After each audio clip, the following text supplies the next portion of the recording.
Hello students, today's topic is characteristics of sound. Characteristics of sound wave.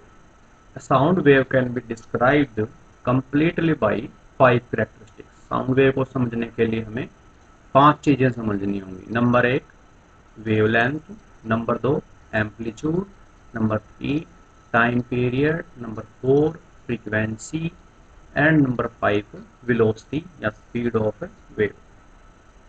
Number एक wavelength. The minimum distance in which a sound wave repeats itself is called its wavelength. The SI unit for measuring wavelength is meter and it is denoted by lambda.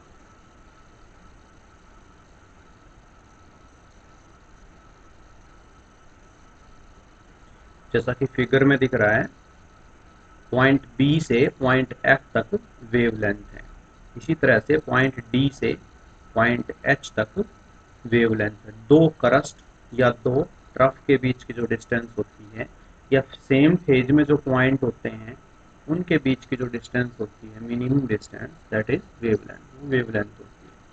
क्योंकि B point से चल के और F point के बाद wave फिर से अपने आप को रिपीट करना स्टार्ट कर देती है, तो वो डिस्टेंस जिसके बाद वेव अपने आप को रिपीट करना स्टार्ट कर देती है, that is called wavelength.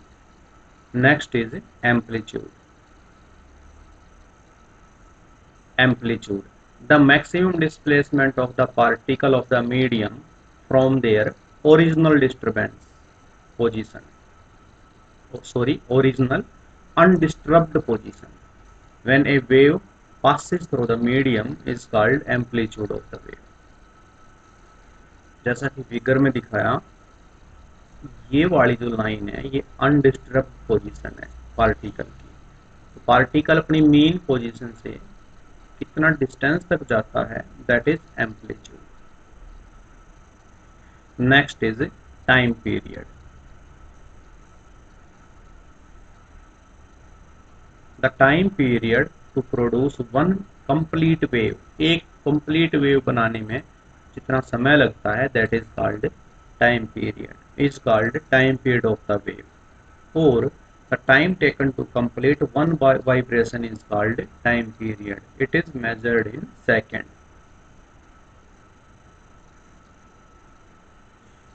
Wave को एक साइकिल कंप्लीट करने में या एक वेव कंप्लीट करने में, यहाँ से बी पॉइंट से और वापस एफ पॉइंट तक वेव को एक साइकिल कंप्लीट करने में जितना टाइम लगता है, that is called time period. Next is frequency. The number of complete wave या cycle produced in 1 second is called frequency of the wave.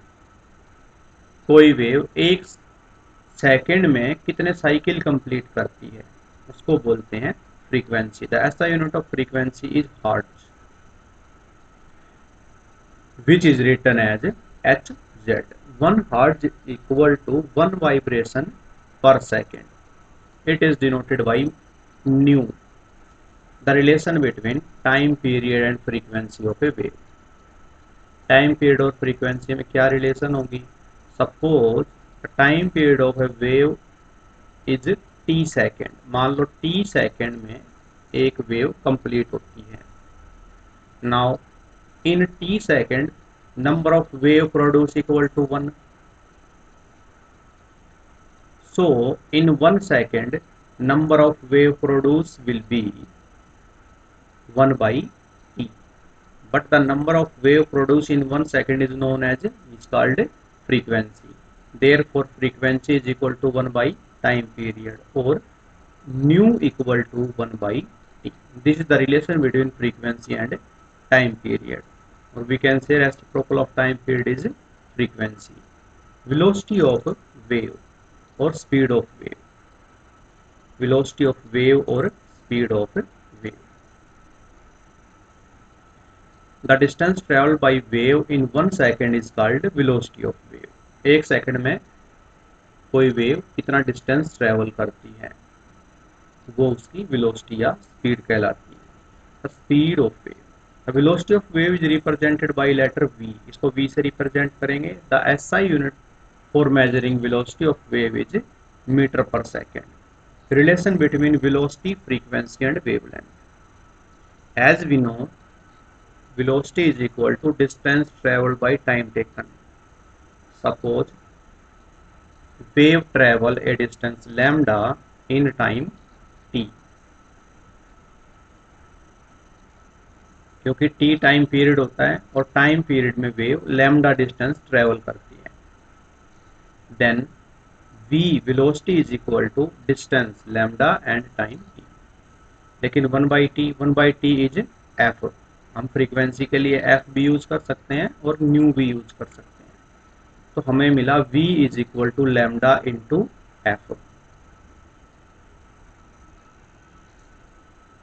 v is equal to frequency into wavelength, where v velocity of the wave, f frequency, and lambda equal to wavelength.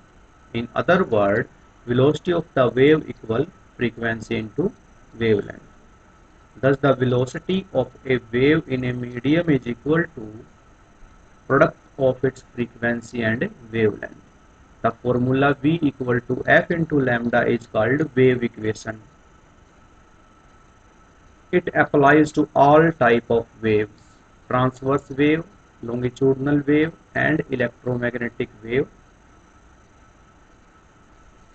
Next topic is production of wave, production of sound wave. Sound wave कैसे पैदा होती है?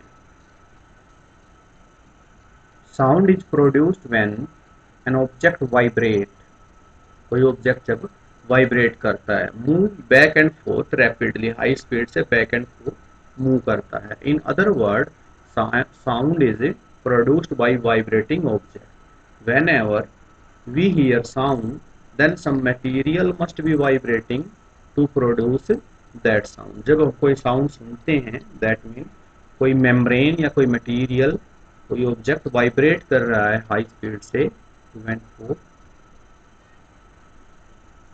जो कि sound produce कर रहा है। A vibrating object which produce sound has a certain amount of energy which travel in the form of sound wave.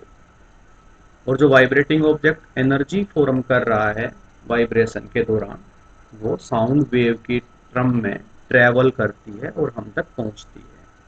The energy required to make an object vibrate and produce sound is provided by some outside source. The energy required to make an object vibrate, अब अपने आप तो कोई object vibrate नहीं करेगा, उसको vibrate करवाने के लिए आउटसाइड सोर्स उसको एनर्जी देता है, फिर वो वाइब्रेट करता है और इस तरह से साउंड एनर्जी प्रोड्यूस होती है। जैसा कि हम हाथों से किसी ऑब्जेक्ट को हिट करें या वाइंड से कोई ऑब्जेक्ट वाइब्रेट करने लग जाए। The sound of our voice is produced by vibration of two vocal cords in our throat caused by air coming from the lung. और हमारे गले में जो साउंड प्रोड्यूस होता है वो दो वोकल कॉर्ड्स के वाइब्रेशन के कारण होता है। और वाइब्रेशन उनमें क्यों होता है? क्योंकि हमारे लंग्स से एयर आती है जो वोकल कॉर्ड्स के पास से गुजरती है और उनके अंदर वाइब्रेशन पैदा करती है। इसी तरह से साउंड ऑफ ड्रम या tabla is produced by vibration of its skin, या जो मेम्ब्रेन होती है किसी भी तबले की या ड्रम की, उसकी मेम्ब्रेन के वाइब्रेशन के कारण साउंड प्रोड्यूस होता है, जिसको हम हाथों से हिट करते हैं।